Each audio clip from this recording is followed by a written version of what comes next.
Orang tuaku tuh orang tua yang luar biasa, memberikan kebebasan kepada anak-anaknya, tapi kebebasan yang sungguh-sungguh punya tanggung jawab. Akhirnya saya bikin desain seragam drum band untuk ngamen di 7 negara, mewakili Indonesia. Jadi dari beberapa sekolah, terus kita bentuk di situ. Orang itu waktu di pesawat itu dia nanya tinggal di mana. Saya bilang di Pondok Indah. Terus dia bilang kok susah nyari rumah di Pondok Indah. Nah itu triggernya. Sebetulnya dalam properti pun ternyata memang kita dituntut harus kreatif. Betul. Dan itu seperti saya udah tancapkan tiang dan saya berdoa dan kasih jalan untuk saya bisa meraih mimpi saya. Tapi aku percaya Tuhan pasti kasih gitu loh. Jadi kayak enak banget gitu. Ini jalannya tuh mesti ke sana. Nanti di sana kamu ada ini, kamu harus begini itu aku ikutin. Ya. Ngopi di teras bareng Rian. Ya, selamat datang kembali di Ngopi di Teras bareng Rian. Kali ini kita bakal ngobrol-ngobrol dengan Ibu Ratu Properti Pondok Indah, Ibu. Pondok Indah. Ya. Jadi Bu Lisa Kuncoro. Kita ngobrol-ngobrol. Puji Tuhan bisa ketemu tadi walaupun cukup hektik saya tadi di jalan. Ternyata spare waktunya kurang. Gak apa-apa, Jakarta memang macet. Sebelumnya jadi mohon maaf. Sama-sama. Nah, kita bakal ngobrol-ngobrol tentang Bu Lisa. Sebenarnya Bu Lisa ini kan memang teman-teman yang mungkin yang di Pondok Indah mungkin beberapa sudah mengenal Bu Lisa ya. Iya. Sebelum kita ngobrol tentang itu, kita ngobrol latar belakangnya Bu Lisa dulu. Bu Lisa mungkin asli mana sih sebenarnya? Saya lahir tuh di kota Solo. Di tahun 56. Oh, ya. Semami saya. Bener. Mami saya 56. Kamu seanakku. Iya.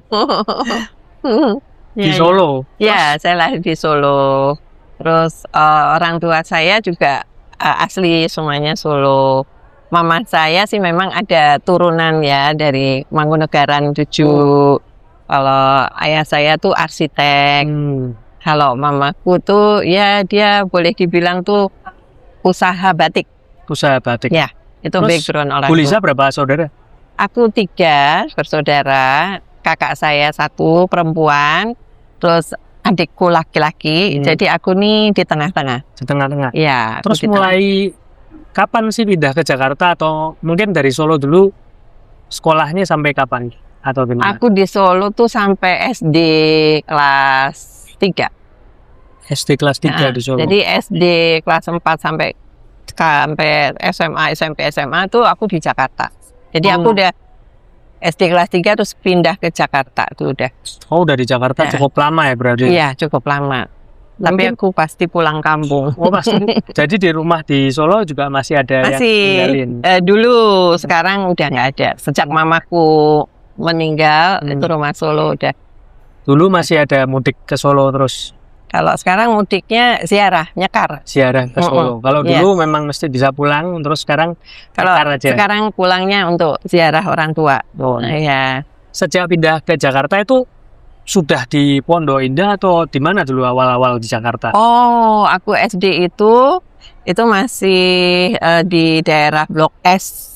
Blok S? Iya, Blok S tuh Santa, gereja Santa. Oh, Santa ya? Ya, itu gereja saya di waktu itu. Terus kemudian pindah ke daerah Rempoa, orang tua saya. Terus saya nikah. Nah, saya nikah baru saya masuk nggak langsung deh. Saya tinggal dulu sampai punya anak 1 di Rempoa. Rempoa tuh Ciputat. Iya, di Ciputat. Ya, kampung hutan.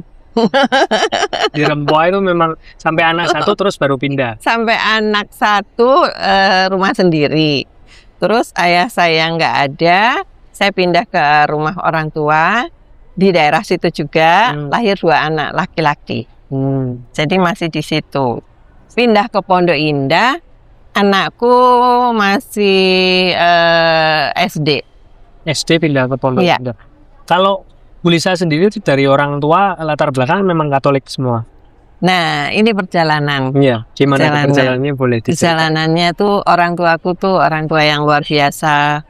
Memberikan kebebasan kepada anak-anaknya, tapi kebebasan yang sungguh-sungguh punya tanggung jawab. Terus apa yang kamu pilih itu harus kamu putuskan dan buatlah pilihan kamu tuh menjadi yang terbaik dan yang benar. Orang tua aku maksudnya gitu.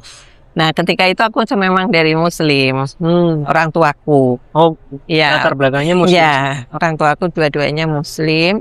Kemudian aku sekolah di SMP ya. Jadi begitu SMP kan udah mulai kita membuka ini ya. Ya jujur sih aku dilesin ngaji gitu ya. Ya namanya orang tua selalu berusaha yang terbaik kan.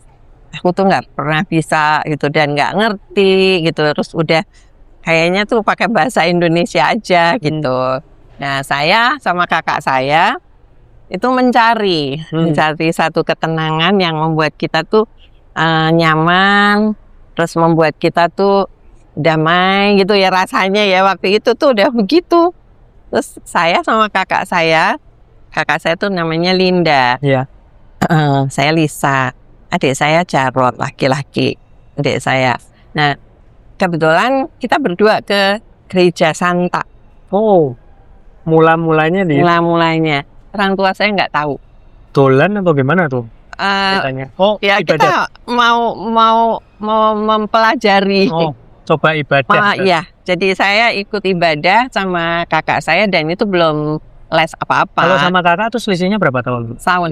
Oh, setahun. Oh ya kayak teman lah ya. Iya, saya kayak teman. Kalau sama adik? Kalau sama adik 2 tahun. Ya, masih adik saya kan laki, jadi agak beda mainnya kan. Terus akhirnya di situ saya menemukan sesuatu, wah ini kayaknya sesuatu yang pas gitu. Akhirnya karena waktu itu tuh Romo Ketna namanya, Romo Belanda. Itu tuh di sana kalau keluar dari gereja tuh selalu kayak di absen salaman kan satu-satu. Oh ya, salam itu ya. Maunya menyambut. Iya, terus tiba-tiba kamu anak siapa? Gitu, Romo itu. Kok saya baru lihat kamu berdua. Umat baru dilihat. Yes, umat baru dilihat. Akhirnya saya kasih alamat, terus Romo naik sepeda ke rumah saya. Waktu itu saya masih di itu kan SMP masih di Blok S tadi. Nah, sampai di sana Romo bilang, kamu tahu nggak Bapak Ibu kalau anak ini pergi ke gereja. Itu. Terus orang tua saya pasti kaget gitu kan. Enggak sih? Dia bukan model ya, cuman kaget aja kok bisa gitu. Sedangkan kamu udah kita arahkan seperti ini gitu. Terus Romo bilang, bagaimana orang tua gitu. Tapi orang tua saya tuh bijaksana sekali, sangat. Orang tua saya serahkan semua kepada pilihan saya. Keren banget. Oh, keren banget itu. Saya sampai merinding itu ayah saya. Ayah saya, ibu saya dua-duanya memang seperti itu. Terus ya silahkan Romo bimbing. Wow. Wah. Padahal SMP posisi. Yes, SMP 12. Ya. Bijaksana banget sih. Ya. Terus akhirnya dibimbing lah saya sama Romo. Setahun saya belajar. Lisa dan kakak itu? Dan kakak. Katekis itu ya? Yes. Kakak saya katekis. Terus dibaptis. Wow. Nama baptis saya Francisca Saveria. Kakak saya Alberta Maria. Wah, kenapa kok milih Francisca Saveria itu? Saya lihat dari sosok perjuangannya Francisca Saveria. Nah, itu saya pilih nama itu. Yesuit. Ya, Yesuit banget gitu. Itu latar belakang. Nah, terus setelah itu ya sudah kita sekolah di Tarakanita. Setelah ke SMP selesai, saya memilih sekolah yang Katolik. Wow. Ya itu kayak lebih anak umur segitu tapi menemukan imannya sejak dini karena bersama dengan kakak. Itu triggernya tadinya untuk ke gereja tuh sebenarnya apa sih awalnya? Apa ya, aku mau nyari jalan yang menurut aku tuh tapi kok bisa kompakan sama kakak ini? Ya itu ajak-ajakan berdua. Oh, ajak-ajak. Ajak-ajakan berdua gitu. Kita nggak mikir bagaimana nantinya tuh nggak sama sekali, kita nggak kepikir. Pokoknya yang kita pikir waktu itu tuh aku mau mencari sesuatu yang aku benar-benar yakini gitu loh. Aku yang benar-benar mau jalani aku mau benar-benar mau ikuti gitu. Nah, kita kan berdua tuh ngomong gitu kok sepakat gitu. Setelah sepakat, ya udah yuk kita jalanin, kita berangkat, kita cari gitu. Dan ketika mengikuti misa ya, ketika misa pertama kali itu, masih ingat nggak Bu, feelingnya ada sesuatu nggak? Nah, kalau Bu Lisa pribadi? Ya, kebetulan waktu di Solo pun kita disekolahin sama orang tua saya di sekolah Katolik. Oh, jadi sudah ada spoilernya terlebih dahulu. Iya. Sekolah Jadi Katolik orang sudah tahu, sudah kenal. Di Solo, di gereja juga kita sudah mulai ke gereja waktu di Solo itu. Kalau di sekolah Katolik, Gendengan. walaupun agamanya lain juga kan biasa tetap ada misa, tetap ikut. Terus pagi doa. Iya, tetap kita dibawa ke gereja. Sudah ada itunya apa? Saya masih kebayang banget kan gerejanya itu ada kolongnya kecil. Kadang-kadang kita bawa mainan gitu. Mainan di situ. Iya, gitu. Ya, yang tempat Injil. Iya, tempat Injil itu kita harus. Aku masih ingat yang gerejanya juga aku masih terkenang banget memang dari SD itu ya. Karena dari situ makanya nyarinya juga sepakatnya karena basicnya dua-duanya tadinya di SD Katolik itu. Akhirnya kita disekolahin di negeri. Kita rindu. Kita ada suatu kerinduan yang kita pengen dapet gitu loh. Itu akhirnya kita mencari. Nah, setelah mencari kita menemukan. Wow. Nah, itu luar biasa sampai sekarang tuh. Jalan Tuhan itu memang Tuhan, selalu Tuhan kalau panggil umatnya tuh kadang-kadang nggak masuk akal atau nggak tentu jalannya di mana. Betul. Tapi bisa tahu aja gitu. Betul. Tuhan punya cara tersendiri. Iya. Terus setelah itu kan Bu Lisa nih kan SMA, kuliahnya ketika itu ngambil jurusan apa Bu Lisa? Saya ngambil fashion design. Oh, fashion design di mana? Di ISWI, anak buahnya Ibu Dewi Moti. Jadi sekolah seperti akademi gitu ya. Akademi. Ya, sekolah kejurusan lah gitu untuk desain pakaian. Tapi dari desain pakaian itu kok bisa nyemplungnya ke arah properti itu? Mula-mulanya gimana? Apa pernah kerja di desain dulu sebelum? Pernah gini, saya kan sebelum masuk ke desain waktu itu, mama saya tuh serba semuanya tuh dicoba untuk usaha. Yang karena jual batik gitu.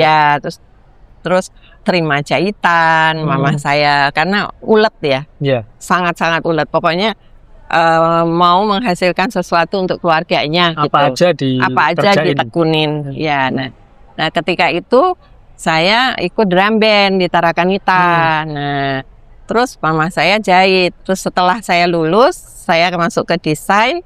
Nah, tetap saya ikut kegiatan drum band. Nah, di situ waktu itu dibentuklah satu PDBI, Persatuan Drum Band Seluruh Indonesia.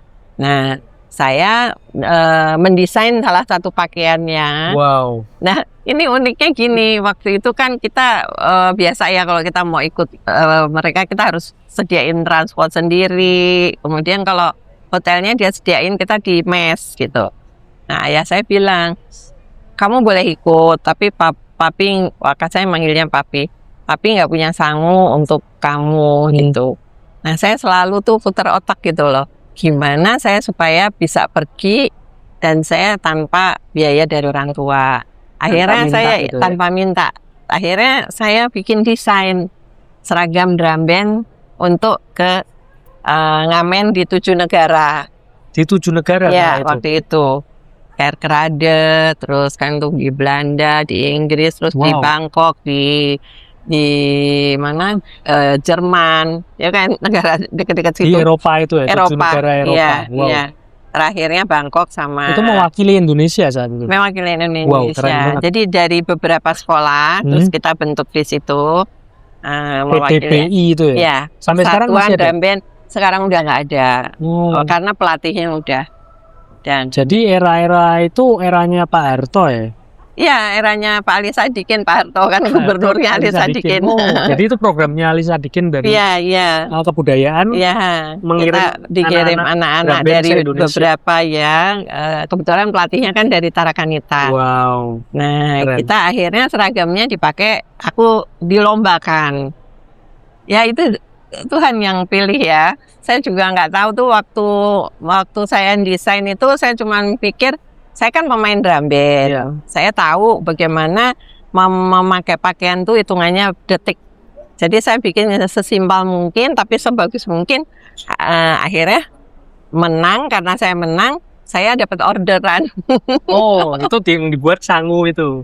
Itu saya buat sangu. Wah, puji Tuhan. Oh, itu sampai, aduh luar biasa deh. Itu saya nggak tahu. Itu kayak, tuh uang tuh mengalir begitunya sampai. Habis dipakai drum band itu malah dapat orderan desain. Iya kan, setelah menang ya pasti ordernya ke kita. Nah waktu itu kan jumlahnya cukup lumayan banyak dan waktunya sangat singkat. Iya. Tapi saya masih berjuang terus ya. Saya ada penjahit di Santa kan.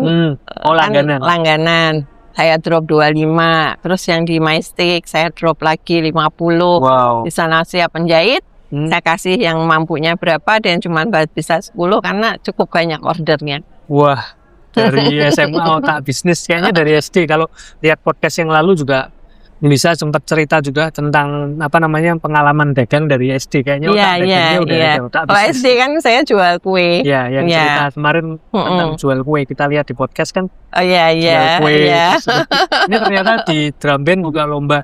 Nah, saya mau tanya ketika sebagai anak SMA ya, ketika itu berangkat ke Eropa. Lulus SMA saya. Sebentar lah. Oh iya. Lulus SMA, mewakili PDBI ke Eropa itu berarti sebelum kuliah ya? Sebelum kuliah ya, baru mau masuk akhirnya saya masuk ke desain itu. Ketika itu keliling 7 negara di Eropa itu berapa lama Bu? Masih ingat nggak? Agak lumayan lama ya waktu itu, karena kita latihan sempat di dingin tuh di Belanda. Wow. Ya, hampir 2 minggu ya rasanya, 2 mingguan. 2 minggu keliling Eropa. Itu pertama kali juga ke Eropa. Iya, pertama kali ke luar negeri. Dan dengan usaha sendiri. Iya. Itu kakak saya tahu sekali ya, karena itu prestasi banget. Iya, saya memang dari dulu tuh bukan kata orang tua saya tuh pulung ya, tahu ya. Pulung tuh talent bukan talenta, berbakat gitu. Kamu tuh selalu punya bakat tuh jadi juara, kata orang tua saya. Jadi tapi imani. Saya juga terus saya imani ya. Tapi ya kebetulan aja saya. Puji Tuhan kayak. Bukan kebetulan, puji Tuhan tuh lomba di dulu kan suami saya pegawai negeri, lomba nasi kuning tuh ya lucu ya, masak nggak bisa, cuman saya pinter menghias, menghias akhirnya dengan hiasan yang masak ada ini kita bisa juara. Sense-nya ada. Ya, terus lomba pakaian dari Dharma Wanita saya bisa juara. Ya itu diimani kayaknya, diimani. Yakin. Ya yakin itu. Ya. Ketika itu yang mewakili PDBI itu berapa orang, Bu? Waduh, itu dari berbagai sekolah. Itu seluruh Indonesia berapa orang tuh? Seluruh Indonesia tuh kita dari sekolah negeri. Sekolah negeri, swasta tuh diambil. Kira-kira pemainnya tuh ada sekitar 60. 60 orang? 60 dari seluruh Indonesia. Gendrang, piccolo, terus bisa bagian apa ketika itu? Aku piccolo. Oh. Sebetulnya aku tuh dari drum band Tarakanita tuh gendrang karena tingginya aku tuh sudah hampir 170, 169. Tapi karena persaingan di PDBI itu semakin tinggi lagi, jadi aku semakin diturunkan. Karena banyak yang tinggi-tinggi diturunin. Iya, bayangin aja dari gendrang ke piccolo yang main suling gitu. Harus belajar lagi ya kalau iya. gitu. Wow. Aduh, itu tuh luar biasa tuh kalau ingat tuh kata ayah saya bilang gini, itu sulingnya bunyi apa enggak? Karena kan 60 orang kadang nggak denger deh.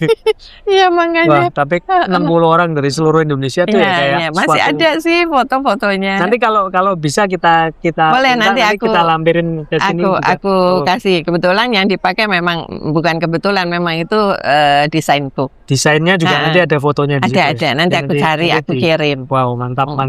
Aku ya kirim. dari usia sekolah sudah mulai berprestasi. Kemudian dari mulai desain baju di PDBI itu makanya bisa mantap untuk ngambil jurusan desain itu. Iya, akhirnya saya sekolah saya merasa waktu itu kok bisa, terus aku pilih desain di akhirnya ISW. buat Iya. desain itu. Sampai sekarang komunitas saya di ISW itu sudah 50 tahun ini. Wah, Tarakanita masih keren. masih karena kita bina terus semua satu sama lain. Puji Tuhan. Puji keren Tuhan. banget. Puji Tuhan. Ya, terima kasih ya. Jadi ya walaupun beberapa sudah ada yang meninggalkan kita, Ya. tapi kita tetap bersyukur Sudah ya. bersama dengan Tetap Tuhan. bersama Ya. dengan Tuhan mereka. Kalau Bu Lisa setelah menekuni ngambil akademi yang fashion itu, terus sempat bekerja dalam fashion itu? Enggak Sempat. Enggak. Ngambil? Enggak ngambil, tapi kebetulan ketika saya mau bekerja, Ya. ayah saya tuh selalu protek banget ya sama anaknya 2 perempuan ini. Nah, kakak saya udah nikah duluan, orang perempuan. Nah, kakak saya nikah, terus saya nggak boleh kerja sama orang lain katanya, bantu papa saya. Nah, karena papa saya arsitek, maka papa saya tuh ngasih kerjaan saya tuh menggambar bangunan. Gambar baju, jadi gambar bangunan. Aduh, coba toh. Nggak nyambung. Tapi nggak nyambung, tapi saya selalu berusaha. Saya ikutin apa kata papa saya. Masuklah saya ke perusahaan papa saya. Namanya Biro Bangunan Gunarjo. Karena orang tua saya namanya Gunarjo. Jadi disingkatnya BBG. Perusahaan ayah saya jadi sendiri. Penggambar itu ya? Iya, saya jadi driver, driver kan supir. Jadi Drafternya ayah dari saya. gambar sketch, Ya, busana. Gambarnya tuh udah dikasih ini kosen ini kalau dipotong yang kelihatan apa. Tapi gambar teknik gitu ya? Iya. Kalau jadi, dari segi eksak itu Bu Lisa juga aslinya menonjol nggak sih sebenarnya? Enggak, saya jurusan budaya. Oh, justru sosial budayanya yang menonjol, tapi malah disuruh teknik-teknik itu kan juga itu lebih logika. Betul. Jadi karena ayah saya ya maunya begitu, tapi ya saya akhirnya dijalani selama berapa lama itu? Saya jalanin sampai saya nikah. Sampai nikah? Saya bantu ayah saya karena ayah saya banyak proyeknya. Saya bantu, tapi saya bersyukur ya. Sekarang saya baru tahu bahwa ada benang merahnya ternyata. Wah, baru. Aduh, terima kasih ya yang luar biasa ya. Tuhan tuh selalu memberikan jalan apa yang kita nggak tahu, tapi di balik itu ternyata itu yang terbaik gitu. Wow. Ya. Jadi ayah saya tuh ngasih tahu kan, untuk rumah ini batu marmer, kalau dibelah seratnya begini. Terus ini yang ini semuanya kayu jati sama kayu kamper, kayu Borneo, kamu harus bisa bedakan. Jati yang ada bagus seperti apa. Terus kayu yang ini ininya apa, seratnya seperti begini. Jadi sekarang saya properti kalau ngelihat itu, oh ini marmer Citata, ini marmer Itali, ini marmer dari luar kepala. Di luar udah tahu gitu. Jadi aduh, itulah basicnya ternyata ya, basic dari pekerjaan bisa sekarang. Iya, dan selalu saya ingat ya. Dan warisan dari papi ya. Wow. Dari papi. Ketika itu kan setelah ikut dari papi beberapa tahun itu ya, terus menikah. Setelah menikah Bu Lisa lebih ke mana? Setelah menikah, ya, karena suami saya itu pegawai negeri. Nah, mau tidak mau, suka tidak suka, zaman itu kan zaman Dharma Wanita. Nah, Dharma Wanita tuh kita harus dukung suami. Ya, jadi mau nggak mau kita harus. Nah, kebetulan aku dimasukkan ke bidang pendidikan. Ya, kebetulan juga, bukan kebetulan, Tuhan kasih jalan ya. Saya menurut aku sih Tuhan kasih jalan. Nah, di situ tuh aku suruh ngajarin mereka membaca, menulis. Gitu. Pemberantasan buta huruf lah ya. Ya, terus bikin kreativitas yang umpamanya dengan kertas ini bisa jadi bunga, bisa dipajang di rumah gitu, prakarya gitu ya. Selama itu aku di bidang seperti itu di Dharma Dan Wanita suka itu. Bu Lisa tentang Ya, crafting itu suka. Kan? Aku agak kreatif emang, Hmm. jujur sih, bukan karena- apa, bukan. Memang memang aku suka. Kalau tadi cerita tentang fashion ya pasti biasa lebih ke kreativitasnya ya. Iya. Sebetulnya dalam properti pun ternyata memang kita dituntut harus kreatif. Betul. Oh. Karena ketika orang begini kita harus lebih dari ini gimana caranya gitu ya, mama pemasaran. Oke lah ya, Bu. Ya. Jadi gini, mama memasarkan. Oh, kalau pakai segini udah biasa-biasa. Aku harus tambahin apa gitu. Oke. Lah ini dari Dharma Wanita. Terus kok bisa mulai ke properti tuh korelasinya gimana, Bu? Nah, itu dia. Kan tadi ya, orang tua saya kan dimakamkan kan di Solo. Nah, jadi setahun sekali tuh saya selalu ziarah. Papa dan dulu apa? Mama. Papi dulu yang apa? meninggal papaku dulu. Papi dulu. Nah, mamaku ya berapa tahun kemudian mamaku. Ya kedua-duanya aku bawa ke Di Solo. karena memang sudah ada tempat di sana. Jadi aku ketika itu aku mau ziarah ke makam. Kebetulan aku sendiri. Terus ketemu ibu-ibu pejabat. Aku naik pesawat waktu itu karena sendiri aku naik pesawat. Terus dia nanya, aku udah tinggal di Pondok Indah. Karena waktu baru nikah tuh anak-anak yang SD itu ya jujur ya ayah saya udah nggak ada karena saya kan papa saya meninggal, saya tinggal di tempat papa saya, terus mama saya bawa ke Pondok Indah gitu. Ya perjuangan untuk bisa beli tanah di Pondok Indah juga luar biasa sih menurut aku. Nah itu setelah itu masih Dharma Wanita. Nah ketika ketemu sama itu orang itu waktu di pesawat itu dia nanya tinggal di mana. Saya bilang di Pondok Indah. Terus dia bilang kok susah nyari rumah di Pondok Indah. Nah itu triggernya dari obrolan di pesawat itu.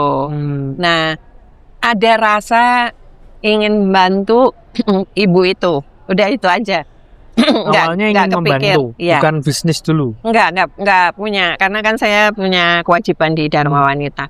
Jadi enggak punya pikiran bisnis tuh enggak ada. Nah, karena ini gimana caranya ibu ini bisa dapetin rumah, gimana ya? Nah, sedangkan saya sendiri udah tinggal di situ. Mestinya gampang kan buat saya. Karena itu lingkungan Bu Lisa. Betul, karena itu lingkungan saya. Nah, singkat kata saya ketemu sama teman yang sudah di properti. Nah, saya satu gereja juga di Stefanus. Terus saya bilang, ini saya ada orang mau cari, seorang ibu mau cari rumah di sini. Oh, kalau gitu kamu aja yang nyariin, kamu ikut trainingnya gitu. Terus kok malah aku yang nyariin gitu ya. Tapi karena pikirku ini harus dapat gitu ya, ada kan? Karena sudah berjanji juga. Iya, kayak ada komitmen gitu ya. Harus betul, kayak ada kayak Bu, ada deh kayaknya saya punya kan artinya ada komitmennya, aku bisa harus bantu dia gitu loh rasanya komitmen sih. Komitmen untuk membantu ini. Ya, rasanya sih waktu itu gitu. Terus akhirnya saya tekuni, saya ikutin training. Trainingnya lumayan loh, 1 minggu itu kita diajarin bagaimana memasarkan, bagaimana mendapat listing, bagaimana menegosiasi, bagaimana pokoknya semuanya aku tekunin satu-satu gitu. Dan itu dari belum tahu apa-apa 92. Ya, 92 itu. Anakku masih SD. Jadi setiap anakku pulang sekolah aku puter-puterin dulu. cari barang. Nyari tempatnya ya. Jadi nyari mama ada tulisan dijual gitu kan dulu kan masih manual banget ya. Masih jarang masih manual. Bener-bener masih manual. Tradisional banget. Analog. Iya, nah waktu itu memang saya gabung di satu perusahaan cukup besar ya, gitu. Nah udah saya jalanin aja sampai 30 tahun. Akhirnya cerita tadi kan keliling-keliling muda, akhirnya ketemu propertinya untuk ibu pejabat tadi. Ketemu, karena karena yang diminta itu kebetulan juga ya waktu itu kan banyak sekali belum ada agent-agent yang lain. Kalau dulu mungkin nggak sebanyak sekarang agent. Nah udah akhirnya ketemu dia bisa dapat kebetulan ibu itu pejabat di tambang timah. Wow. Gitu. Nah udah mulai dari itu ya itu jalan Tuhan benar. Jadi itu close pertamanya Bu Lisa. Iya. Ibu itu kebetulan itu bukan listingku ya, jadi aku bukan, jadi punyanya agent lain gitu ya, bukan agent lah pokoknya. Waktu itu namanya masih broker independen ya, belum punyanya broker lain. Nah itu jadi aku belum merasa bisa yang namanya closing pertama itu aku listingku sendiri, aku bisa jualin sendiri. Karena masih baru belajar juga, tapi dioper berarti. Jadi broker masih lain yang udah pengalaman. Ya, jadi kayak belum pasang gitu ya.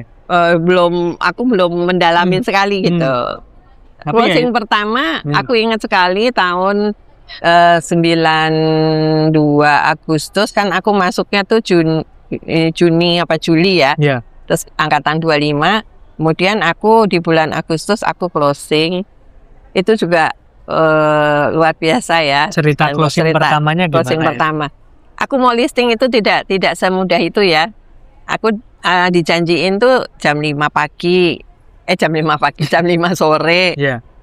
Tungguin sampai jam 7, orangnya nggak datang. Besoknya lagi tak kasih kartu nama. Kan dulu main kartu nama ya.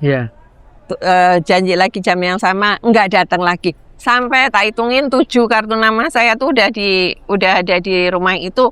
Orang itu nggak nongol sama yang punya rumah. Nah akhirnya yang terakhir saya nulis di situ, saya udah agak desperate. Iya nih kok kayak gimana? Susah gitu ya? Kok nggak mudah ya ini orang. Saya tulis surat, terus ternyata sekali lagi dimintalah saya malam. Tapi suami saya tuh luar biasa ya. Dia selalu dukung. Jadi dan kita udah punya komitmen. Komitmennya tuh kalau udah gelap jam 7 kamu mesti pergi sama aku gitu. Jadi waktu itu aku dijanjiin sama klien itu setelah dia meeting, karena dia pejabat DKI. Setelah jam 10 dia baru bisa selesai. Yang terakhir itu diminta datang kan jam 10. Nah, jam 10 malam. Wow. Karena dia nunggu meeting terakhir, dia pejabat, benar-benar pejabat di zaman DKI zaman dulu itu kan. Ya saya ikutin. Nah jam 10 benar dia datang sampai kita ngobrol. Terus besoknya saya diminta datang ke rumahnya di Pulau Mas. Sampai sekarang masih kita punya hubungan yang baik sama si bapak ini. Nah sampai dia punya Pulau Mas juga terakhir minta saya jualin. Nah akhirnya dikasih saya listing eksklusif di tanda tangan. Jadi rumah itu yang boleh pegang saya satu-satunya, dan satu banner boleh dipasang karena rumah baru. Nah sudah saya 17 Agustus itu closing pertama yang tercepat juga. Jadi 17 Agustus saya lagi lihat lomba, terus bibi di rumah lari-lari, kan dulu nggak ada handphone, belum ada handphone, adanya telepon rumah, ada pager belum ya? Pager sudah. Jadi diminta hubungin di nomor fitur. Terus aku pulang, terus ternyata itu respon bannerku. Wow. Ya singkat kata ya sudah closing. Ya, dua-duanya sekarang jadi klienku yang ada. Dia bikin testimoni. Dia sudah 15 rumah yang jualin melalui saya. Itu yang beli ya. Ini kan karena sudah bergerak di bidang properti 30 tahun lebih ini ya. Pastinya masih ingat feeling pertama Bu Lisa merasakan closing itu gimana? Feeling pribadinya Bu Lisa ketika pertama kali closing. Jadi gini, saya waktu itu mikirnya pertama closing itu ya pasti sesuatu banget. Ini udah dapat listingnya, dapat sellingnya, satu-satunya yang benar-benar saya tanganin sendiri dan banyak belajar di situ. Nah, abis itu mimpi saya sebetulnya kan nggak di situ. Mimpi saya kan tetap harus jadi nomor 1. Jadi closing yang pertama itu buat aku tuh harus masih ada yang berikutnya, bukan serakah, tapi bukan juga nggak puas, tapi aku mengejar sesuatu yang aku sudah dreamkan, Iya. gitu. Jadi waktu itu ini udah tak hitung, ini 1 closing pertama, terus kedua, ketiga, keempat yang itu harus ada lagi gitu, ya kan? Iya. Nah, karena saya dari mulai masuk selalu kita harus punya Goals. goalnya. Goalnya saya waktu itu tahun 92 masuk, tahun berikutnya saya harus top number 1. Wow. Beneran itu. Top 93 saya harus nomor 1 di di tempat saya berada. Di agensi itu. Iya, saya punya komitmen seperti itu, dan itu seperti saya udah tancapkan tiang dan saya berdoa Tuhan kasih jalan untuk saya bisa meraih apa yang mimpi saya. Tapi aku percaya Tuhan pasti kasih gitu loh. Jadi kayak enak banget gitu. Nih jalannya tuh mesti ke sana. Nanti di sana kamu ada ini, kamu harus begini itu aku Penyertaan ikutin. Tuhan. Ya, pokoknya setiap pintu keluar rumah itu kita sudah menyertakan Tuhan. Wow. Sampai sekarang itu suami saya selalu ngingetin. Pokoknya kamu di mana aja, ya di mana aja, di tiap detik, tiap menit, tiap Mohon kapanpun penyertaan Tuhan. kamu harus sertakan Tuhan. Harus ingat Karena- Tuhan pokoknya. Iya. Apapun yang dilakukan. Apapun, pokoknya itu. Anak-anakku juga selalu aku berkati. Dan 93 tahun 93 itu 93 top nomor 1. top. Wow. Iya. Puji Tuhan. Ada kan nanti ini semuanya penghargaannya. Terus 94 aku turun, tapi aku tetap ngotot. Aku nggak Ambisi, bisa. tetap ambisi. Tetap punya ambisi. Iya. 94 aku turun dikalahin sama mitraku sekarang. Dari Surabaya. Iya. 95 aku harus bisa muncul lagi. Akhirnya 95 aku juara lagi, 96 juara, 97 akhirnya aku dapat penghargaan 5 kali itu Raja Wali. Oh. Ada itu penghargaannya di kantor. Masih aku simpen. Jadi 5 kali boleh dibilang. Berturut-turut itu. Tapi kalau dihitung-hitung selama 30 tahun lebih. itu udah lebih 11 kali. 11 kali. Iya, Nah. nomor 1. Mulai dapat julukan Ratu Pondok Indah itu sejak kapan sebenarnya itu? Nah, sebetulnya sih aku sendiri juga nggak tahu ya julukan Tapi itu memang dari apa, mana. karena Bu Lisa ini bergeraknya banyakan Oh closingnya iya. di Pondok Indah. Iya, jadi aku gabung begitu aku masuk di properti, Iya. pasti kan kita pelajari dong. Ini properti yang aku mau tanganin ini bagaimana. Terus akhirnya saya cari peta Pondok Indah, kan udah aku kirim tuh kemarin satu peta itu aku imani, Doakan. ada gambarnya. Iya. Dan saya mengarang, tak kasih titik itu, aku bilang semua titik-titik merah itu aku yang jualin. Wow. Ya, beriman. Iya, Beriman pada iya. Tuhan. Beriman. Kalau Tuhan izinkan terjadi. Iya, terjadi. Nah, dan itu aku bikin di bawahnya, melukis Pondok Indah menjadi merah, banyak titiknya merah. Terus aku bilang merah ini yang udah sold ya, mungkin ada yang belum, ada yang udah. Pokoknya aku bikin aja di situ bayanganku tuh. Kalau mimpi kan kita harus membayangkan sudah ada di situ gitu. Jadi kita membayangkan ini udah closing di Bukit Golok, saya titikin di ini. Udah saya titikin, udah bayangin bahwa ini udah kamu jual semuanya. Wow. Terus akhirnya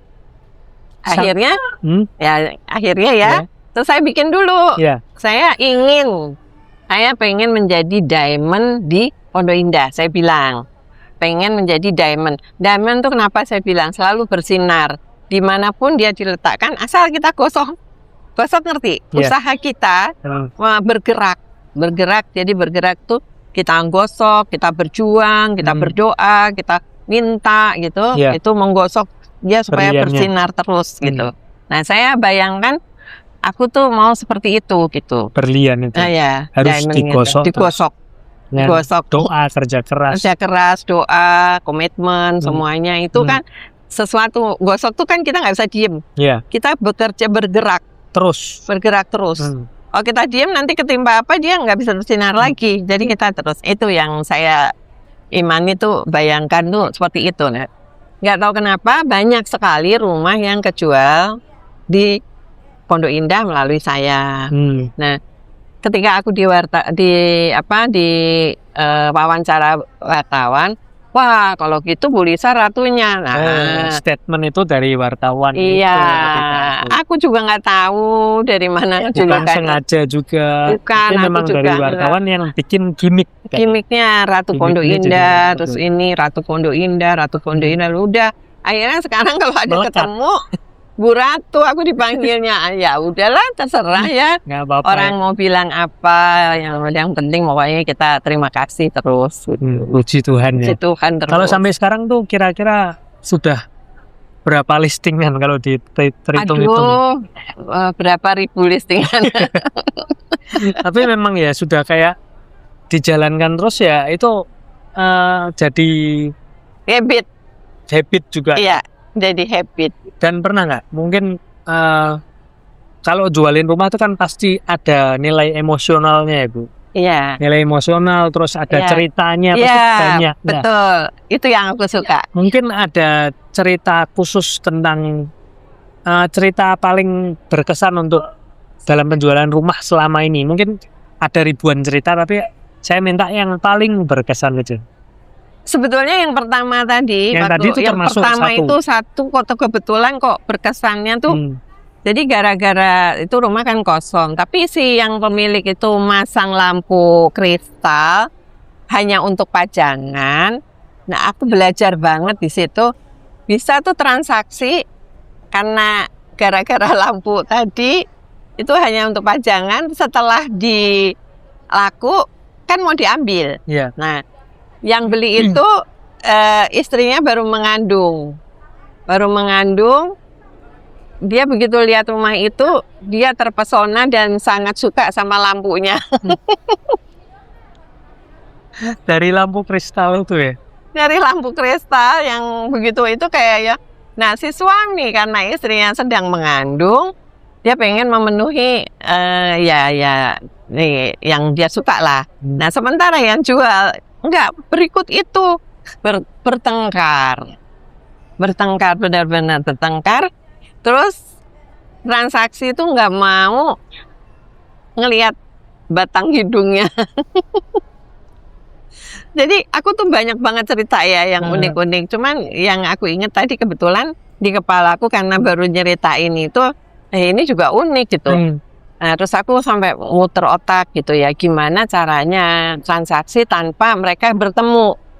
Jadi penengah ya Bu? Iya, saya disitulah letaknya bahwa saya tuh benar-benar orang yang menjembatani mereka berdua sampai seperti itu, dan gimana caranya supaya transaksi tetap berjalan, semuanya happy, ya kan? Tapi tanpa merugikan satu pihak gitu.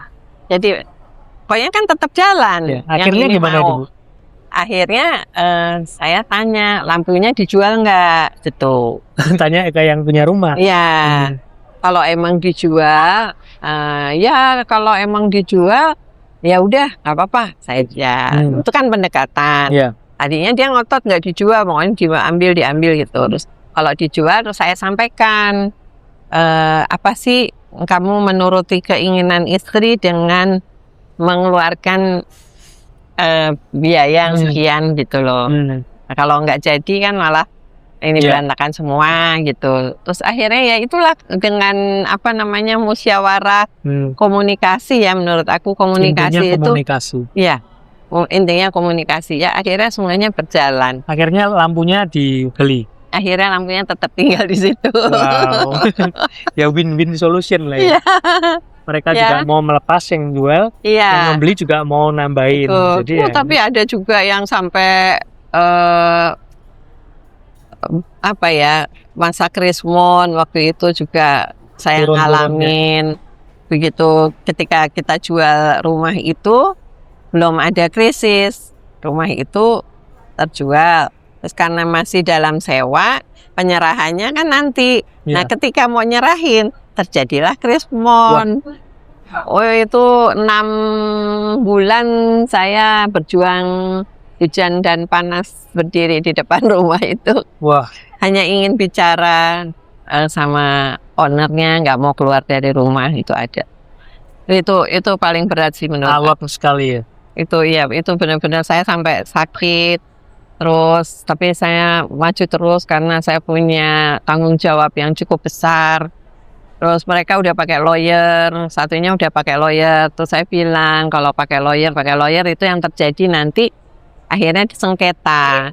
Kalau udah sengketa sama-sama rugi. Akhirnya win-winnya nambah lagi angka karena dia nggak bisa beli rumah lagi katanya. Wow. Nah itu 6 bulan. Dan itu hujan mana saya mau ketemu, saya harus ketemu gitu. Karena kalau telepon apa-apa kan dia nggak mau terima.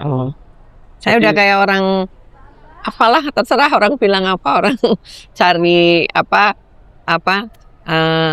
mau dibilang ngemis ya boleh, mau dibilang tukang mau apa deh, pokoknya di depan rumah itu sampai saya tuh udah pokoknya dia nanti iba sama aku gitu. Berapa lama itu, Bu? 6 bulan. 6 bulan. 6 bulan itu. Dikuatkan Tuhan. Iya, itu kekuatan Tuhan Kalau luar nggak biasa. dikuatkan juga menyerah di tengah Kalau jalan, kita nggak beriman ya sudahlah gitu. Kalau pengalaman untuk listingan-listingan yang memang mujizat dari Tuhan ada nggak, Bu? Listingan Nggak masuk akal. yang nggak masuk Tapi kok akal. ternyata closing atau ternyata ya listingan-listingan yang nggak masuk akal ada nggak, Bu? Bukan nggak masuk akal ya, Ya yang menurut cuman aku. Tuhan yang bisa Iya, itu penyataan Tuhan. ya. Jadi aku waktu itu ketemu klien, Ya. dia punya kebun apel di Malang. Kebun apel di Malang itu 1,5 hektar. Aku gimana cara aku jual? Dan itu dapetnya juga karena aku habis jualin rumahnya dia di Kemang. Terus dia ingat, kamu bisa nggak jualin kebun apelku? Itu otakku udah nggak keru-keruan ya. Siapa kebun apel? Gimana caranya ini ya jual? Tapi ya aku percaya gini, apapun yang Tuhan kasih, ya kan? Ketika kita yakin itu timbul loh. Yakin itu timbul pasti itu. Aku yakin aku bisa, gitu ya. Gak tahu itu pasti datang dari Tuhan itu. Yeah. Jadi gini, ketika dia ngasih kebun apel, otakku udah langsung wow kayak. Tapi aku percaya. Nah, aku percaya. Aku kata pasti kuncinya. bisa. Aku yakin aku bisa. Nah, itu luar biasa itu. Terus singkat kata ya, tiba-tiba ada jalan. Nah itu alam semesta juga mendukung. Aku ke sana tadinya pasang banner dulu, Di Malang di Malang tuh, yang baca siapa gitu kan. Terus berapa bulan kemudian di situ ada agent properti baru muncul di Malang, karena dulu susah banget tuh agent-agent yang seperti udah punya brand gitu ya. Terus berdirilah di situ. Nah, saya langsung kirim. Saya punya kebun di situ. Udah berjalan, dia yang punya klien. Wow. Nah, maka ketika kita yakin, kita percaya, pasti Tuhan kasih pertolong. Ya yakin sendiri itu kan juga Tuhan beri keyakinan. Iya, pastilah. Ketika Bu Lisa merasa yakin itu ya karena dari iman. Tuhan. Kecuali kalau mungkin Tuhan ada jalan lain, mungkin ya ada keraguan di situ. Iya. Beda kan? Ya, kalau kan, kita percaya, berarti itu udah ya Tuhan mau sesuatu berarti iya. ada jalan. Ikut campur tangan Tuhan lah. Betul. Dan kita harus mau bergerak akhirnya. Betul. Kalau kita cuma percaya doang tapi nggak ngapa-ngapain ya percuma aja. Betul. Akhirnya. Jadi kita mesti muter juga ya. Ini di apa, ini di gimana, ini mesti. Dan itu otomatis kan ditemukan dengan orang-orang. Iya banget itu. Yang berjasa, yang puji Tuhan dikirimkan untuk kita untuk melancarkan sampai closing. Betul. Dan itu hari demi hari sampai sekarang ya saya ngalaminnya begitu. Tuhan selalu menyertai ya terus begitu. Karena gini, lucunya malam tuh kita udah bikin jadwal nih. Besok tugasku ini. Tiba-tiba telepon berdering lain. Ada klien minta diantar cari barang. cari barang, terus dapat beberapa tempat, terus follow up. Jadi yang tadinya kita mau kemana, tapi Tuhan bilang ke sini. Wow. Kita jalanin ke sini, ternyata ikannya di sini gitu loh. Itu tuh, aduh, itu udah berkali-kali ya bersyukur. Terima kasih Tuhan Yesus. Aduh, Kalau nggak nurut Tuhan kayaknya nggak bisa ini ya. nggak peka. Nggak peka, betul. Betul. Kepekaan dari Tuhan langsung. Betul. Nggak Terus peka. mungkin dalam 30 tahun ini kan ada dua masa yang dimana kita semua, kita di Indonesia, kita di dunia juga, yang paling down, yaitu tahun 98 ketika krisis ekonomi itu, 98 ya. dan tahun 2020 ketika COVID. Nah, ketika COVID itu keadaan penjualan properti untuk Bu Lisa gimana ketika ini? Justru ya, itu Tuhan kasih kelimpahan buat saya. Yang jelas saya sehat. Ya, itu udah berkat sekali. Ya itu kayak itu udah prioritas benar kesehatan itu. Itu udah, terus di mana saya juga harus tetap berjuang. Artinya ya kita sudah komitmen di properti, tetap harus bisa bantu. Nah, ketika itu banyak klien yang sempat down juga ya. Sehingga kayak waktu itu tuh udah kayak orang tuh jalan buntu yang menurut aku. Jadi kayak jalan buntu tuh mereka propertinya tuh buat apa? Dijual. Dan itu lokasinya gede-gede semuanya. Wah. Di Bukit Golf gitu. Itu saya jual tuh sampai 3 unit tanah, 2 tanah, 1 rumah di Bukit Golf. Karena ya tadi dia mikir kali udah kondisi kayak gini, terus nanti kalau begono begini, udah dijual aja gitu. Terus kalau tanah masih aman. Kita ketemu orang kan pakai masker, pakai pengaman. Nah, terus ada lagi satu klien, kasihan sekali, dia terhimpit sama bank dan dia harus jual. Jadi waktu kita mau datang nganterin klien, dia pergi dulu sekeluarga. Dia kosongkan rumah. Kita disemprot-semprot semua. Itu prosedur. Nah, udah masuk, ada penjaganya kan, semprot-semprot semua. Dan anehnya itu begitu mudah. Ya mungkin karena harganya ya. Begitu orang lihat rumah ini bagus, harganya bagus, itu langsung closing. Jadi waktu COVID itu ya boleh berkat bilang Tuhan, terima kasih berkat Tuhan yang luar biasa. Ya, di saat mungkin yang lain juga mungkin tidak seberuntung Bu Lisa, tapi Bu Lisa malah mendapat penyertaan Tuhan ketika masa-masa COVID. Betul. Dan yang hebat juga kondisi saya fit, satu keluarga fit, puji Tuhan. Walaupun di akhir aku kena, itu yang 14 hari saya karantina itu sempat saya. Ya, tapi ya memang yang paling serem itu sebetulnya kan Delta ketika itu. Yang waktu permulaannya itu. Berarti kenanya pas 2022 itu. Ya sudah mau berakhir itu. Sudah mau selesai. Bahkan udah boleh keluar gitu ya.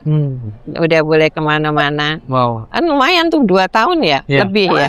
2 tahunan lah. 2 tahunan. 2023 aja masih ada sisa-sisa. Iya, masih ada masih orang masih takut lah. Ya puji Tuhan sih. Ya puji Tuhan. Jadi berkah buat Bu Lisa juga dan usahanya. Amin. Terus kalau Bu Lisa sendiri untuk ke anak-anak itu membimbing dan menanamkan jiwa bisnis ini gimana kalau Bu Lisa dan suami? Dari kecil tuh saya udah ngajak ya anak-anakku. Jadi waktu mereka dari SD itu ketika kan kerjaku tuh justru Sabtu Minggu waktu itu. Aktif-aktifnya Sabtu Minggu. Di mana anak-anak libur saya bekerja karena kan klien lihat rumah itu kan dulu belum ada sosial media, rumah tuh harus dilihat ke lokasi gitu kan. Kok sekarang kan kita kirim video bisa lihat dulu baru suka gitu. Kok dulu kan kita nganter ke rumah bisa sehari itu 7 rumah gitu kan. Ya kalau dulu. Nah jadi setiap Sabtu Minggu saya pakai anak-anak saya ikut. Kalau kebetulan open house mereka ikut dampingin. Kalau rumahnya yang kita open house itu ada swimming pool, saya izin sama pemilik, saya bawa keluarga, boleh renang. Jadi anakku nikmati lihat mamahnya kerja. Nanti kalau saya keluar nganter klien, anak-anak saya titipin di situ. Lihat, Jadi lihat perjuangan. mamanya kerja, cuman juga mereka juga tetap enjoy. Ya, dia tetap Ikut dapat tetap hari yang enjoy. dia libur, enjoy. Mamahnya ada, ya tapi mamahnya juga kerja. Dan di situ kayak secara alam bawah sadar juga tertanam ya. Kayak Iya. mamanya kerjanya seperti ini, Iya. terus ya pelan-pelan juga kayak ke bawah. Tapi Bu Lisa juga sempat kayaknya di podcast yang kita tonton juga kan sempat sharing juga ya, berpindah agensi ketika itu Iya. atas saran anak. Betul, Nah, betul. sebenarnya juga kan kalau kita orang tua tuh kan ya nggak semua orang tua sih. Iya, Tapi orang tua tuh kan mestinya merasa pengalamannya lebih banyak. iya. Oke, nggak Ya, semua orang nggak tua. semua sih. Cuman merasa pengalamannya lebih banyak dan kadangkala melihat anak juga underestimate. Kayak dianggap masih kecil Iya, terus kayak gitu masih kan. orang tua menganggap anak biasa masih kecil terus lah. Tapi bagaimana Bu Lisa kok ketika itu oke, aku mau dengar saran anakku. Iya. Nah, jadi begini, anakku itu kan dia udah ngikutin aku. Iya. Udah ngikutin aku dan ketika dia menyarankan untuk mama, sekarang ini udah waktunya mama regenerasi. Toh kita ini bisa bantu mama gitu. Nah, di situ aku terharu juga ya. Mereka ngalamin aku banting tulang istilahnya ya. Terus sekarang mereka minta giliran mereka yang mau bantu menggantikan saya gitu. Terus udah tanpa pikir panjang, saya setuju. Tapi kalian juga punya komitmen menjalankan bisnis ini karena bisnis kita ini bisnis yang pelayanan kalau saya bilang. Iya. Karena melayanin klien apa yang dia mau, apa yang dia butuhkan, nah kita bisa wujudkan, yaitu. Jadi komitmennya banyak benar yang kamu harus lakukan gitu. Tapi mungkin mereka udah biasa. Dan yang kedua, mama sekarang zamannya udah bukan kayak mama katanya. Sudah semuanya pakai sosial media, sosmed. Jadi harus bikin ini. Sementara mama belum bisa gitu ya. Ya, aku juga nggak mau ketinggalan kan. Ya udah nanti saya belajar dari kamu. Jadi kalau orang pepatah zaman dulu kebun nyusuh budel. Tapi in a positive way. Iya. Ya kan? Karena kalau in a negative way, kalau orang dulu ngomong itu in negative way. Iya. Tapi kalau sekarang itu jadi positif. Iya, karena kan kita belajar dari anak-anak zaman now ini memang beda sekali zaman aku dulu. Karena tiap orang kan ada zamannya dan tiap zaman ada orangnya. Betul. Kita harus menyesuaikan ya, kita menyesuaikan. Betul, dan aku menyesuaikannya ya, aku nurut aja. Ya. Disuruh. Tuhan lo mau menurunkan ego dan pride untuk bekerja sama dengan anak. Iya, mama mesti gini ya, aku ikutin karena aku tahu dia lebih tahu kalau nanti bikin seperti ini hasilnya ini gitu. Mereka ya udah aku ikut. Aku harus apa? Mama harus bikin konten terus katanya. Oke, semampuku aku bilang gitu. Wah, keren. Kalau di dalam komunitas sendiri, Bu Lisa itu mengikuti komunitas apa sih sebenarnya yang mensupport dalam pekerjaan dan pelayanan Bu Lisa?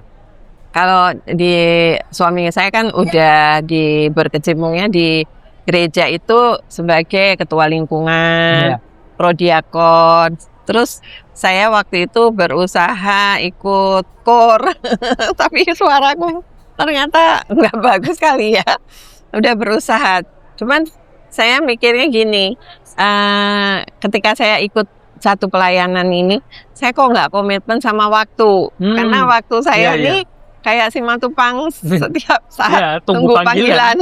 Kapan aja ya wis gitu. Makanya kapan malam nggak ada ini, kadang-kadang Bu Lisa saya sudah di sini. Nah, saya mesti lari ke sana. Akhirnya saya nggak punya komitmen untuk mengikuti kegiatan. Tapi saya membuat diriku gini, aku juga kerja ini juga melayani gitu. Aku anggap seperti itu. Kerjaku pelayanan. Iya. Karena Kerjaku juga adalah melayani orang-orang juga betul. dengan hati itu kan. Betul. Pokoknya tujuannya membantu orang. Betul. Nanti Saya pokoknya lainnya bantu bonus apapun. gitu. Iya. Gitu. Jangan pernah mikir hasilnya, tapi mikirnya apa yang kamu lakukan dulu. Iya. Itu. Iya, betul. Jadi ketika kan aku sampai bilang gini, ketika orang puas itu atau dia menghargai kita aja itu nilainya buat kita tuh melebihi sesuatu. Betul banget. Ya. Itu. Jadi udah kita bekerja aja dengan apa yang hati kita senang aja. Ya. Itu. Kalau tokoh panutan dari Bu Lisa sendiri itu sebenarnya siapa? Saya tuh belajar dari dulu tuh saya menyoroti tokoh Pak Ciputra ya. Ciputra. Beliau ini kok tokoh yang nggak pernah bisa berhenti gitu ya, bergulir terus sampai kebetulan kan putrinya beberapa tuh kan selalu ada beberapa minta bantuan juga untuk dipasarkan, untuk beli gitu. Nah di situ saya ngelihat ini mengembangkan proyek lagi gini. Padahal beliaunya udah sakit terus ya. Jadi ini bekerja terus pikirannya tuh kayak nggak bisa berhenti gitu. Jadi kita tuh memang dalam hidup tuh kita nggak boleh berhenti gitu ya. Harus berputar gitu. Memang ada sedikit kadang-kadang males gitu ya. Nah itu kalau udah datang begitu tuh aku langsung harus ini bukan aku gitu. Ditolak kemalasannya. Iya kita itu. Tolak roh kemalasan. Itu aku kadang-kadang ngerasain gitu loh. Kok enak-enak ya di rumah gitu. Ini nggak bukan harus. Ini sekarang harus apa nih gitu. Terus aku ambil HP, terus aku liatin. Oh iya coba deh aku kontak gitu. Wah ya. Jadi, tokoh favorit, tokoh panutan jadi perlu panutan jadi teladan juga ya. Teladan. Jadi bisa kita bukan langsung jadi persis seperti dia, cuman ya perjuangannya, perjuangannya. Terus apa yang baik yang dia lakukan. Iya betul. Itu yang bisa apa yang baik. Seperti contoh mamanya, memang saya mau belajar buka pengembang itu loh perumahan mamanya. Waduh. Ini kan nggak semudah itu gitu. Developer kok kayaknya gampang. Seperti apa sih? Ternyata gitu. Ya ternyata gitu, saya kulik. Oh ternyata tuh kita harus mulai dengan kita harus mau belajar dari orang yang bisa. Walaupun nggak mesti yang bagaimana nggak. Pokoknya yang langkahnya mungkin sama kita. Jadi memang kalau Bu Lisa merintis developing rumah itu mulai kapan nanti? Tahun pas COVID 2021. Jadi ketika berkah-berkahnya itu mulai 2020, berkecimpung di iya 2021 akhir ya, persisnya 2022 awal itu ada satu lahan yang saya incer. Jadi saya bikin dream, saya itu kan selalu mempunyai goal. Aku nggak mau kayak biasa-biasa aja gitu. Terlalu nyaman aku juga nggak suka gitu. Karena kita tuh harus melakukan sesuatu terus gitu. Kalau orang bilang evolve. Apa nggak capek? Enggak, aku happy gitu. Jadi aku bikin peta, aku bikin goal. Aku tahun segini ganti mobil, aku tahun segini. Aku nggak pernah mikir gimana ya? Enggak. Jangan pernah ketika kita bikin goal, jangan kamu ragu. Ya. Jangan pernah membayangin sesuatu yang tidak kita inginkan. Gitu. Jadi aku bikin aja. Terus di situ kita mulai mengimani Tuhan. Aku bikin ini, aku yakin goalku ini bisa tercapai. Dah. Tuhan bagaimana? Aku serahkan. Semuanya. Yang penting kita bergerak. Yang penting kita bergerak dan kita percaya. Percaya dan bergerak. Iya. Gitu. Nah, udah ada gambar 2018 saya bikin goal. Tiba-tiba 2022 dan goalku tuh targetku tuh 2025. Belum 2022 ya di tahun ini. Aku bikin tuh baru di tahun ini. Ternyata Tuhan kasihnya lebih cepat. COVID itu percepatan juga ya kayaknya. Pas COVID ada orang jual udah nyerah karena 2 tahun properti lahan itu saya pegang belum kejual. Nah ketika COVID dia nyerah, terserah Bu Lisa mau dikasih harga berapa. Nah kebetulan tim saya menghitung kita kasih harga sekian, Bu Lisa mesti masuk. ya sudah kita jalan. Ya itu hikmat Tuhan ya untuk Iya. melakukan hal-hal yang Hikmatnya luar biasa. kadang-kala nggak kepikiran oleh Iya. orang lain, itu hikmat Enggak. Tuhan Enggak. melalui Makanya- Bu Lisa. Iya, makanya itu. Dan puji Tuhannya sekarang namanya Arya Rempoa. Arya Rempoa. Iya, dan sudah 98% terjual. Wow, puji Tuhan. Ya, tinggal berapa unit. Puji Tuhan banget. Iya. Ya semua karena penyertaan Tuhan sih. Iya. Nggak Kamu bisa. kalau mau nanti Wah. ambil aja. Pasti bisa. Amin, amin. Amin. Nah, terus kalau Bu Lisa sendiri kan pasti kalau mungkin kalau dalam baca kitab suci pasti ada ayat yang nempel, yang nyantol gitu. Iya. Saya favorit ya, Iya, ayat favorit. ayatnya tuh aku bayangkan tuh sukanya di Mazmur gitu. Cuman salah satu Mazmur yang kan aku ambil, yang aku selalu ikutin gitu, Mazmur 23 ayat 1. Mazmur 23 ayat 1. Tuhan adalah gembalaku, aku dombanya. Jadi Nurut ya. aku percaya padamu kan. Nurut sama gembala. Aku nurut sama Tuhan kan, nurut sama gembala. Tapi aku percaya domba itu tidak, Tuhan tuh pasti membawa ke tempat yang bagus, ke tempat yang baik, ya kan. Jadi selalu aku dicukupi. Ya, Kebutuhanku sampai sekarang tuh pasti dicukupi. puji Tuhan. Amin. Dicukupkan selalu. Selalu dicukupkan. Itu ayatnya jadi pegangan terus. Ya, jadi ya sampai kapanpun aku cukup terus. Amin.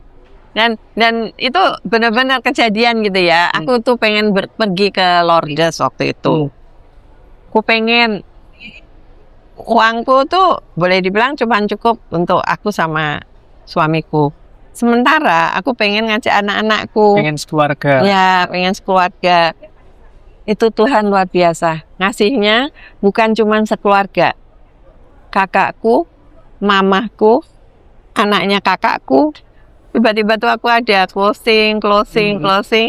Akhirnya aku ngajak kakakku, mamahku yang saat-saat terakhir. Iya. Sampai kursi rodanya ditinggal di sana. Terus anaknya kakakku karena harus dorong kursi roda. Wow. Nah, itulah Mazmur Penyertaan 23 Tuhan. ayat 1. Ya, diajak ke Lourdes sama gembalanya. Ya. Domba-dombanya banyak lagi yang diajak. Langsung. Melebihi apa yang aku minta. Kalau mungkin terakhir ya Bu Ya. Lisa, untuk ada pesan-pesan nggak Bu Lisa sebenarnya kan kalau di generasi sekarang itu kan untuk memiliki properti banyak atau muda yang pesimis. Ya. Kayak udahlah kayaknya properti itu nggak kebeli. Ya. Terus properti nggak terjangkau, mendingan buat yang lain. Ya. Oh gimana? Ya. Ada pesan nggak dari Bu Lisa? Ya, jadi kalau aku bilangnya gini, kan sandang, pangan, papan. Ya. Nah, papan itu adalah rumah tempat kita tinggal. Nah, saya sih bilang, anak muda sekarang itu harus punya rumah sendiri. Nah, yang satu, mereka harus berani. Ya. Berani pastinya mengurangi kesenangan. Mengurangi kesenangan. Ya, istilahnya kesenangan tuh macam-macam. Ada yang senang beli ini, ada yang senang beli tas, ada yang senang jalan-jalan, hura-hura, ini ya. Pokoknya macam-macam. Itu aku bilang kesenangan. Nah, kurangi, masukkan tabungan, dan punyalah komitmen untuk membeli rumah, gitu ya. Nah, ketika nanti kita sudah ada tabungan, ada komitmennya, kita sudah benar-benar mau, nah banyak jalan menuju itu, yaitu pastinya ada KPR, ya kan? Nah di situ beranilah kita memutuskan. Artinya mutus aku ngambil. Nah, tapi berani juga bertanggung jawab untuk menyelesaikan. Artinya dia harus punya perhitungan bahwa untuk cicil sekian, berarti saya yang harusnya targetnya untuk beli ini, aku nggak usah kan nggak apa-apa. Kan lebih mengutamakan rumah. Prioritas. Ya, prioritas. Dan rumah selain itu untuk tinggal juga bisa untuk investasi. Karena nanti nilai-nilai properti itu pasti naik. pasti naik gitu. Ya kita beli sekarang, tahun berapa ke tahun kemudian pasti harganya lebih lagi. Dan pasti kadang-kadang gini, kita sekarang beli yang tipe segini, nanti kita punya rezeki lagi, kita bisa lagi beli yang lebih besar lagi. Amin. Amin, ya kan? Ya. Jadi naik kelas. Ya. Wah, thank you banget Bu Lisa buat waktunya. Maaf tadi saya telat. Ya nggak apa-apa, nggak Tapi apa-apa. saya bersyukur banget, puji Tuhan bisa ketemu Bu Lisa buat ngobrol-ngobrol, insight-nya banyak. Ya pengalaman dengan Tuhannya lebih banyak lagi. Puji Tuhan, semoga karya-karya dan pelayanan-pelayanannya Amin. juga kedepannya juga semakin disertai Tuhan. Karena dengan video ini juga semoga bisa menginspirasi teman-teman yang nonton, juga bisa memuliakan Tuhan dalam setiap Langkah itu ya. Terima kasih. Mungkin untuk page-nya Bu Lisa di Instagram atau apa bisa di-share di sini nanti. Ya silahkan Ya, aja. nanti nggak saya share apa-apa. di sini aja. Ya, aku juga nih. Ya. Aku juga terima kasih bisa ketemu Rian yang pertemuannya begitu cepat ya. Ya. Baru beberapa hari, tapi saya udah begitu ngelihat Rian tuh rasanya kita ini kok Ya, puji Tuhan ya. Ya. Gelombangnya sama gitu. Nah, terima kasih juga untuk waktunya yang udah meluangkan waktu buat saya, dan saya mulai digali inspirasi dan apapun peristiwa-peristiwa seperti kita diingatkan kembali. Amin. Nah, itu istimewanya. Terima kasih. Terima kasih. Teman-teman jangan lupa di like, subscribe, juga komen-komen. Apalagi kalau kamu kenal dengan Bu Lisa. Mungkin ini special mention juga buat Rani ya. Rani Yang sudah memberikan kontak Bu Lisa Rani ke ponaanku, Olivia. Rani dan Wahyu. Rani dan Wahyu. Wahyu Ya. suaminya. Terima kasih buat memberikan kontaknya Bu Lisa ke Olivia, dan sehingga kita bisa bercakap-cakap. Pokoknya Tuhan memberkati. Itu aja. Tuhan berkati.